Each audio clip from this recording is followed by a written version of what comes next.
Welcome to Busted Speakers, I'm Alex. And I'm Ed. And today we're reviewing the 9th album from Deftones, Ohms. Now, talking about one of the most legendary, in my opinion, metal bands, certainly of the last 25 years, but I think ever. I mean, I think everybody has the experience of picking up White Pony, just hearing it being one of the most legendary metal albums, and I'd say mostly fall in love with it, honestly. I think White Pony is just one of those really special albums. I don't know if you have the same experience with that album, Ed. Oh, definitely. It's actually the only Deftones album I've heard other than this new one, but I've loved it for a few years now. There's songs like Change in the House of Flies and Passenger that are just completely undeniable, but also a lot of great alt metal stuff as well. I'm not going to beat around the bush here. Ohms is absolutely one of Deftones' best albums, rivaling White Pony. Damn. Maybe not quite, but it's really fucking close, honestly. I've heard every Deftones album, and this is like easily in the top 3. To explain why this album is good, you have to go into the core of what makes Deftones good in of itself, I'd say, because this is just genuinely one of the most consistent albums I've ever heard. I have to say that right now. I can't pick a weak link here, honestly. Yeah. Some songs are some of their best songs ever, and some aren't. So maybe that's as far as I can go with picking out weak links. But there isn't a stinker here. There isn't anything bad. This is just quality Deftones material. Now, what makes quality Deftones material? First of all, we have to talk about Chino Moreno. Honestly, one of my favorite vocalists ever. What's your take on his vocals? Yeah, speaking in terms of Chino, the frontman, I guess despite my lack of experience with Deftones' discography, I guess it's safe to assume that they're one of those bands who've carved out their own lane aesthetically within metal. Like, this is alternative metal music, as people would call it, although we don't get too hung up on genres here. They've been called like the Radiohead of metal. Right. Kind of. You have to know about Radiohead for that to make any sense. Like, if you don't know Creep, it's like, what? But, yeah. But, yeah, like, if Radiohead change things up, carve their own lane in all of music. Within the confines, or within the label of metal, Deftones have done a similar thing throughout their entire career. Yeah, and they have not made the same album twice, ever. Yeah. So... And I think a big part of that, beyond the very technical instrumentation, is definitely Chino's vocals, which really lend themselves to the really washed out mixing style that I hear on this album and White Pony across most of the tracks. I think he's a great vocalist. There's another band he's in called Team Sleep, which was, I think, a supergroup. They had Zach Hill, the drummer from Death Grips, and Hella in there. Nice. Chino on vocals, but also Rob Crow on a few tracks as well. Have you listened to that project quite a bit? Team Sleep, yeah. It's not one of my absolute favorites or anything, but it's a really interesting project. So I'm familiar with Chino beyond just Deftones, I guess. And I really like him as a vocalist and a lyricist as well. Yeah. It's his dynamic range that is really astonishing for me. There's songs here where he's like very lending his voice to the atmosphere, but then other ones where he's just screaming his brains out as well. But it's the ease of access. He goes from both extremes. He can be singing some of the most soothing, straight up lovely vocals ever, which are really melancholic at times. Yeah. And then just screams his lungs out at other points, and they lend themselves perfectly to the song. He knows exactly when to do it to truly benefit the songs. Now, the band atmosphere and instrumentals themselves are key to what made Deftones great. There's something about the atmospherics and really satisfying, hard-hitting band performances here that are just so inexplicably good throughout. And Ohms is just primo Deftones. Right. And I hate to just give a credit to their producer, Terry Date, but quite crucially, they've brought back their producer from their first 4 albums, and they haven't released any music with him since the self-titled, although they did actually work with him in 2008 for an unreleased project called Eros that was shelved because their original bassist Chi Chen was sadly in a car accident and they couldn't finish the material because it was too sad for them. Damn, I didn't know that Yeah, specifically, but it's actually his eyes on the album cover for this album, I heard. That is really something I did not know, and It's a great cover as well. Really, really striking. it is. And his memory still looms large for the band. It's like they can't escape it. But yeah, that I didn't know that actually. Wow. Yeah. So they brought Terry Date back, who I don't want to give him all the credit for this because obviously you have to give credit fully to the band. You know, Chino Moreno, Stephen Carpenter, Abe Cunningham, Sergio Vega, who's a bassist after Chichen sadly could not perform anymore, and Frank Delgado. The whole band go together extremely well on all these songs, and maybe Terry Date just brought something out of them because he produces and mixes this that makes them sound like White Pony again. Like, I have to ask you something in just a second, but I've said they haven't made the same album twice, but this one does capture a lot of the same magic and sound of White Pony to me. This is the most they've ever sounded like White Pony again, but in a good way. Like, they've taken all the lessons of the albums they've done since and used it, but in this really satisfying, quintessential Deftones way. So I have to say, did you find this easy to listen to? Yeah, coming into it from White Pony, which is, like I say, the only other album I'm familiar with from them. There's definitely some contrast between the two albums, and one of those is, I don't want to overstate the shoegaze influences on here too much, but they're definitely the biggest change I hear in the band. Yeah.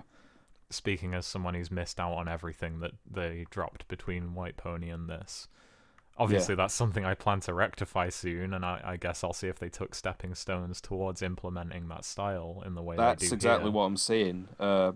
By way of the last 20 years, they have significantly experimented, tried new stuff out, and developing sort of shoegazy elements, or even just like dream pop elements here and there. Yeah. I know you probably heard some of that in Team Sleep anyway. That's true, yeah. I mean, that was a very rabid band by comparison. Like, you didn't really know what you were going to hear from there, but I do get the sense that they're really focusing their efforts on here with this Deftones album from things that they've developed over the years. Within the Deftones chronology, you know, on stuff like Koina Yoka and their last effort, Gore, you know, developed sort of shoegazy, sort of Kevin sounding things that have permeated into this album. You know, they've all been stepping stones and learning curves to get here, especially Koina Yokan, which is another big favourite of mine. Yeah, that's probably the next one I'll check out. Yeah, although do not discount Around the Fur. Like, there's a reason why that was like a big fan favourite for all, and still is, you know, and I would say Be Quiet and Drive Away, if you haven't heard that. Right. Is one of the best songs ever, so damn. Look out for that one. I think this is interesting because, like Alex has established, he's a huge fan of this band, and I'm someone who has nowhere near the same amount of familiarity with them. So I guess speaking as someone who's coming from that perspective, it probably speaks to this album's quality a lot to say that I fucking love it. I love this album. Nice. It marries dreamy atmospheres with driven, satisfying guitar work pretty wonderfully, and this is what I was going to say about what you were saying before. They're not like the Pixies in any sense, but I kind of thought of them in a way because they were always hailed as having this loud and quiet dynamic style, sort of switching between the two. Yeah. And I think Deftones do that on this album even more so than White Pony, where you have super atmospheric moments, but then also very riff-heavy parts and very aggressive, but also very anthemic parts that they... Just the way they switch between them on song to song is just really amazing. And like you said, there's no bad tracks here. There's no stinkers. There's not even any weak songs. Like, I think this is one of the most consistent rock albums I've heard in years. Like I might have been exaggerating a bit when I said it was one of the most consistent albums I've ever heard, but honestly, maybe not, because I'm kind of in the same boat. Like, as someone who's not super familiar with the band, like I pretty much agree. Like, I don't think there's anything here that's on like a Change or Passenger level, but like, what you do get Genesis is super does focused and consistent. Get kind of close to it though. the Genesis first is track. a great track. Yeah. It took me a second to get used to the production style of the album, but yeah, what an amazing production job from Terry Date, man. Terry Date. I didn't know Like, it was the guy who did White Pony as well, but that makes a lot of sense because it does feel like an upgraded version of that style, an evolved version of that the mixing. band have never had a bad production sound. That's the thing. Like, yeah, because he wasn't there, Saturday Night Wrist, Koi no Yokan, Diamond Eyes, and Gore all sounded, or at least were produced differently. Probably most dramatically on the last two. But having him back really brings sort of dynamic ranges and stuff back, because he mixes as well. So yeah, he I don't know, he's just bringing a lot back into them. And I've said this before, but they've experienced so much over the past 20 years that everything they've learned feeds back into this. Yeah. So that's the sense I get, even having not been familiar with that stuff. yeah, like hearing albums that are 20 years apart, but almost equally as good in my opinion. Yeah. I think they've mastered the quiet, loud dynamics a lot better, because I think they've found a better quiet dynamic with the more dreamy aspects. Like, I think so as well. I prefer it on that level to White Pony, actually. yeah, Digital Bath's probably the most well-known example of Deftones going from quiet to loud. And that is a great song, one of my favourites from the early 2000s. Yeah, same here. The quiet sections there were just kind of bare bones sounding. Right. While here, they're full-on, dreamy, straight-up beautiful sounding segments to these songs. Like, take Urantia, for example.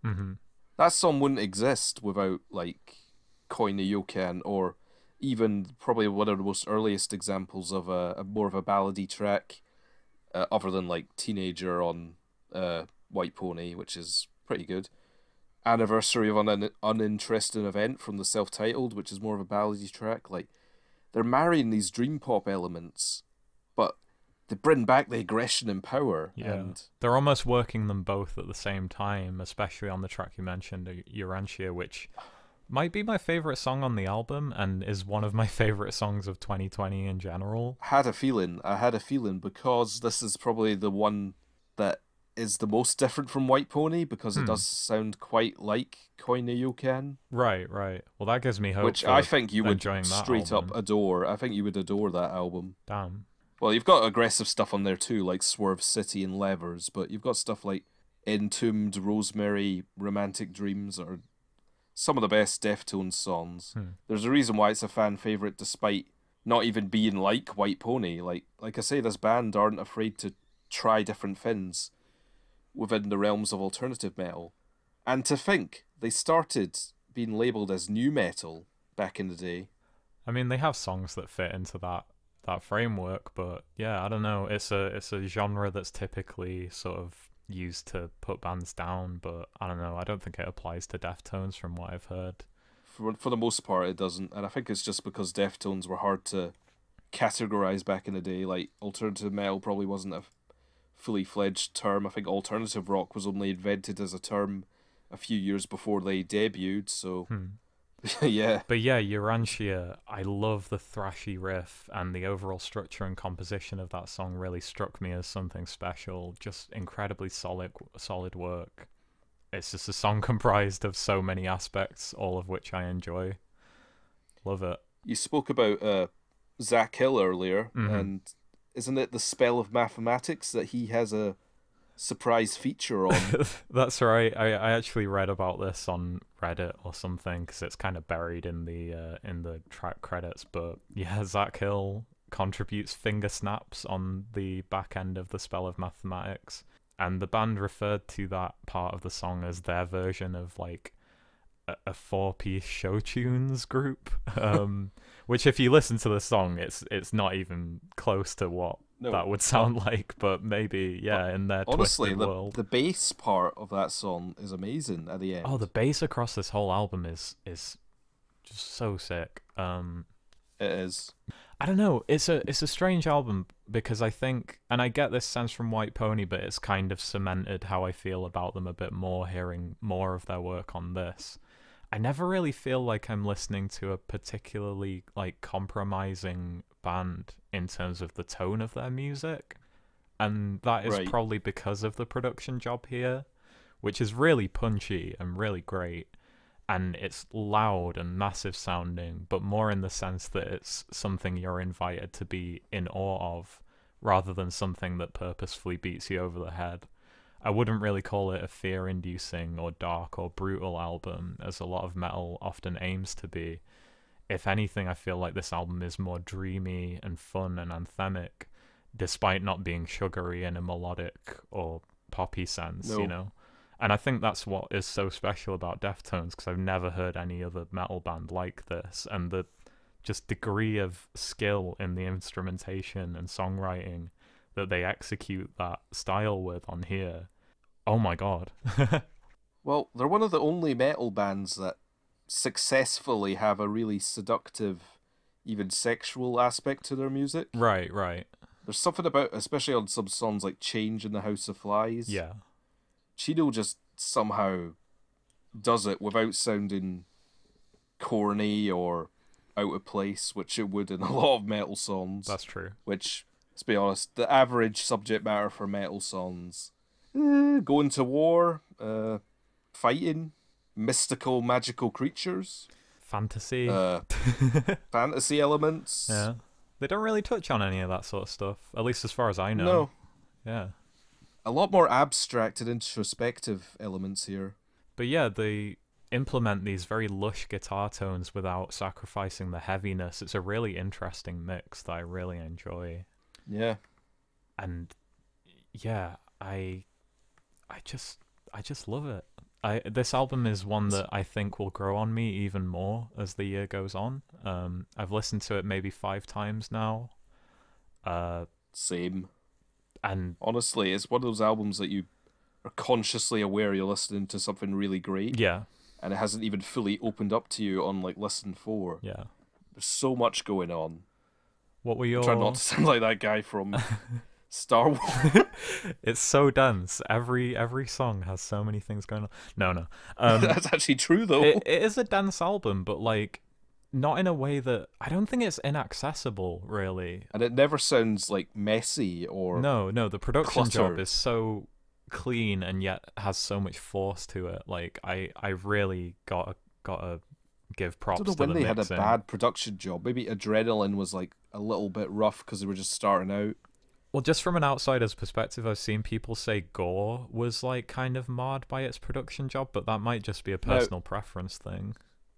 I absolutely, I'm not going to say adore, but I really like Gore as an album. Mm-hmm. I've never thought that. For the most part, I think it's actually one of their, at certain points, has some of the most accessible material on it. Yeah. Like, I think you said you heard the first song, Prayers Triangles. Yeah, I heard that single, but I didn't end up checking out the album, sadly. That song is one of my favourite choruses of any song ever. So, like, even on some lesser material you could call Gore, especially compared to this one, still something about the way Chino expresses himself that is so appealing. It's still distinctly a Deftones song. Yeah, and then you have other great songs like Hearts and Wires and Phantom Bride and the title track. Like, I've never had a problem with that album as a whole. So Well, I'll listen to it for sure. you might get more out of it than most people. Like, this is definitely a step up from there, though. I have to say that this is a step up. That's fair. Step up to greatness from what was already good. I mean, speaking of electronic elements, there's the song on here. I'm not entirely sure how to pronounce it. Pompeii? I'm not sure. I would just say Pompeii, even though it is Pompeii. Yeah, I feel like this is like maybe the closest thing to a weak link on the album for me, but I still really like it. I just feel like this song is comprised of a couple of sections that I really, really like on their own. One very melancholy and somber, and the other one really heavy. But it alternates between them in a way that I find a little jarring, particularly towards the beginning. I think I would have preferred it if they spent more time on the somber section and slowly built it up to the song's heavier parts. It has at least 1 minute of ambience at the end of it too. Well, that's what I was going to say. Like, I mean, despite what I said, the post-chorus is a really nice meeting point between those two sections, and I really admire them for their ambitions in terms of song structure, because, like you say, it ends with this minute of, like, Vangelis-esque atmospheric synth that's placed just masterfully in the middle of the album, and it's so great. It doesn't break the atmosphere at all, and it serves as a really good palate cleanser because it's just kind of different from everything else on the album. But I really liked that. It gave me big Vangelis Blade Runner vibes. So, for something as consistent as this, picking track picks might be hard, but yeah, could you do that, Ed? I have managed to whittle it down to 3. Just because I've been listening to this so much. But don't get me wrong, there's other songs that really come close. For example, Ceremony has such a satisfying riff. It didn't end up being one of my top 3, but, like, damn, that song is great. Genesis, which we've already mentioned, is a great opener to the album. It's one of the simpler songs here, but I really love Chino's impassioned vocal performance, and the great 8-string riff is pretty fantastic. Kind of primo Deftones, I'm guessing. Like I say, it's one of the less complex songs in terms of structure, but yeah, I love the little touches, like how when Chino belts out the words balance and rebirth, they're like echo in this way that gives them so much power. Amazing song, really good, opens up the album brilliantly. I really enjoyed it as a single, but in the context of the album it's even better. Urantia we've already talked about. I love that song. Error comes pretty close as well with that stuttering riff. Man, there's just so many great tracks, but yeah, I think my other pick besides Genesis and Urantia is probably This Link Is Dead. It's towards the back end of the album, and it's one of the heavier but also more blissful songs on here, one of the more anthemic ones. That's exactly it, man. Even when the songs are heavy, they're blissful. The chord progression here plays into that in such a brilliant way. I love how it maintains, as a song, I love how it maintains a record level of intensity for the album instrumentally, and has Chino just screaming his brains out about these insular feelings. And yet it sounds like one of the more celebratory songs here. It's almost like a satisfying emotional venting session in the form of a Deftones song. It's just fury channeled into bliss, and I love it. I guess we got to mention the title track as well. It's not one of my favorites here, but that's really interesting in terms of its anthemic riff. It seems like a bit of an outlier for them, to me. Maybe there's other material from previous albums that sort of telegraphed this. It sounded like it was a logical progression from Gore before we realised the lengths of how much it would actually be more of an album that was referencing more back to White Pony, for example. Well, it closes things out for this album in an interesting way, comparing it to White Pony, which has the amazing, stellar 3-track closing run of like really huge monolithic songs. Here it's like a short and fiery and like anthemic track that closes things out, and I think that provides a really good contrast to White Pony. Like, this definitely has its own character, like, distinct from that album, from what I can tell. It does. But yeah, those are definitely my 3-track picks. But like I said, I really enjoy pretty much everything here. There's so many little moments that there's just too many to name. Like, the review would go on forever if I mentioned every part on this album that I really like. Yeah. I'd say my track picks, I'm not even going to go into them in much detail because you've pretty much covered them. Right. It pretty much is like Genesis, Urantia, Error for me comes close too. Yeah. Love the drumming on Error. Just one of my favourite drum patterns I've heard in metal recently. Very satisfying to listen to. I've got to give it for the title track too. Just ends it so well. Guitar parts are unbeatable for me. Chino, just so satisfying to listen to. Just so consistent, this whole thing, honestly. And again, Ohms, the title track, was the lead single, and I heard that, and it made me think, oh, I should listen to this album. But again, it fits into the album so much better. I think listening to this as one cohesive thing enhances everything within it, both of the singles and everything in between. It's just great stuff, man.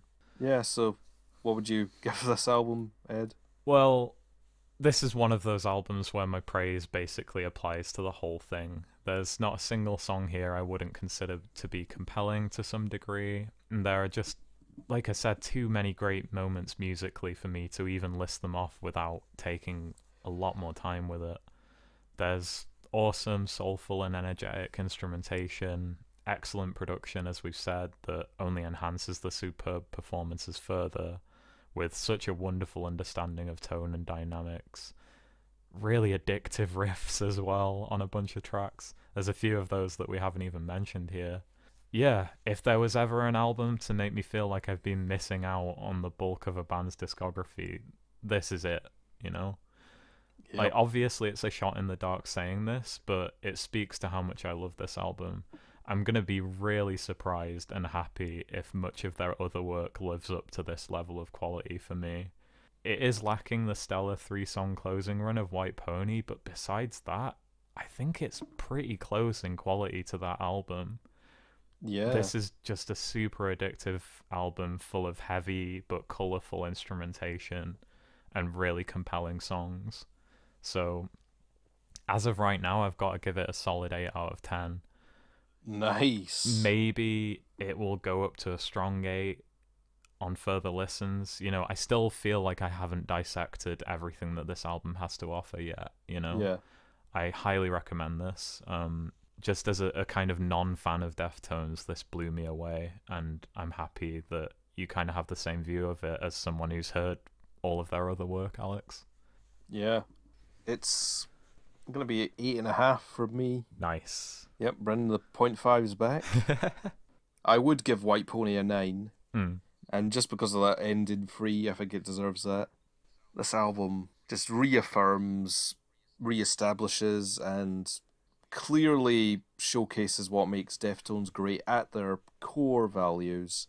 I've said it all before, just everything they've done in the last 5 or 6 albums in between this and White Pony have made this reunion with Terry Date, their great producer. Like, honestly, he's produced some of the best material with the band. Yeah.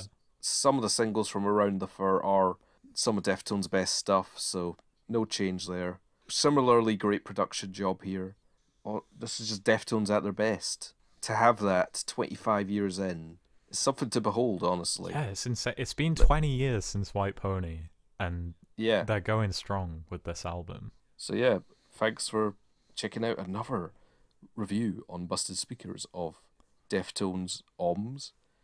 If you like this album, have you had opinions on it? I hope you did. Feel free to leave a comment. Feel free to subscribe if you enjoy our content. You can check us out on Twitter at _Busted Speakers. And we will see you all next time. Bye. See you next time, guys.